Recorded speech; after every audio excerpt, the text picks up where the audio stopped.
I remember the night as if it had been carved into my bones.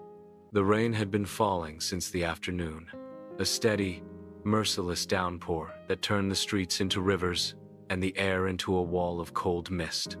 Most people had rushed home early, and by the time evening came, the town was nearly silent, save for the drumming of water on rooftops and the occasional swoosh of passing cars. I was on my way back from work, tired, shoulders aching, mind still tangled in the mess of the day. The kind of exhaustion where you don't think you just move, almost robotic, waiting to collapse on the nearest couch. But then I saw him. At first, I thought he was a shadow, just another figure lost in the storm. He stood on the corner of Main Street, right by the bus stop bench, his silhouette sharp against the hazy glow of the streetlight. He wasn't hiding under the small shelter, nor leaning against the wall. He stood still, like a statue, drenched from head to toe. I slowed my pace. Something about him tugged at me. Maybe it was the way his shoulders sagged, or the way his hands hung at his sides, empty, lifeless. People don't stand in the rain like that unless they've lost something, or maybe themselves. For a moment, I debated walking on. It wasn't my business. Maybe he was waiting for a ride.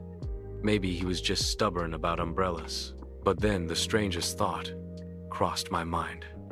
What if he's waiting for something that will never come? The rain slapped against my jacket as I crossed the street toward him. Up close, I could see he was older, mid-60s, maybe his face weathered, his eyes fixed on the road as though expecting it to deliver something miraculous. His clothes were soaked through, sticking to his thin frame, and yet he didn't shiver. He just waited. "Sir," I said gently, not wanting to startle him. "Are you all right?"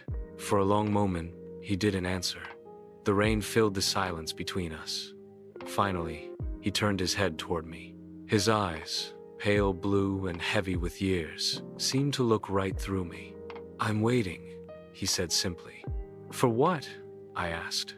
His lips trembled, not from cold but from something deeper. "For her. She said she'd come back." I stood there, unsure of what to say. Maybe he was confused. Maybe he had dementia. Maybe I should call someone.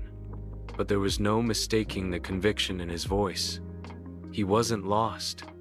He was holding on. "Who?" I asked softly. He lowered his gaze. "My wife." The words struck me harder than I expected. There was no woman in sight, no car pulling up, no footsteps approaching. Just the rain, relentless and unkind. "Has she been gone long?" I asked carefully. His jaw tightened. He looked back at the road. 10 years. But she promised. She said she'd meet me here no matter what. Every Friday night, same corner. I come and I wait. Because promises matter. I felt my throat tighten. 10 years. 10 years of standing in the rain, the cold, the dark waiting. My logical mind screamed that it was madness, that no one would keep such a ritual alive for that long. And yet, here he was. "Do you really think she'll come back?" I asked before I could stop myself. His eyes flickered, and for the first time, a small smile tugged at his lips. "I don't know. Maybe I've stopped expecting her, but I come anyway, because I want her to know wherever she is that I never stopped waiting, that I never gave up." I couldn't speak. My chest felt heavy, like the rain had seeped inside me. All I could do was stand there, sharing the silence with him as the storm raged on. After a while, I offered him my umbrella. He shook his head. "No, the rain keeps me honest, reminds me why I'm here." So I stood with him, umbrella in hand, watching the empty road. Minutes dragged into nearly an hour. Cars passed, lights blurred, but nothing came. And yet, he didn't falter. He just waited, as though time itself had no hold on him. Finally, I had to leave. My apartment wasn't far, and the warmth of it beckoned. But before I walked away, I asked, "Why do you keep doing this to yourself? Doesn't it hurt?" He looked at me with a kind of peace I couldn't understand. "Of course it hurts. But sometimes love means hurting. Sometimes loyalty isn't about what you get back, it's about what you give, even when no one's watching. I left him there that night, standing in the rain, and I never forgot him. Weeks later, I passed the same corner again. The storm had long gone, but the old man was there, just as before, waiting, and something changed in me. I realized I'd spent years running from people, from promises, from myself. I'd hidden behind excuses, convinced myself that moving on meant forgetting. But watching him, I understood something I'd never grasped before. Sometimes the power isn't in moving on, it's in holding on and honoring what once was, even if it breaks you. He wasn't waiting for her anymore.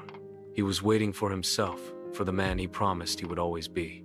That night, I went home and picked up the phone. I called my brother, the one I hadn't spoken to in years after a stupid fight. My voice cracked, my pride burned, but I said the words anyway.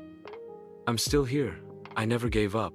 And maybe that's what the old man was teaching me all along. That sometimes the people who wait in the rain aren't waiting for others, they're teaching us to remember who we are and who we promise to be.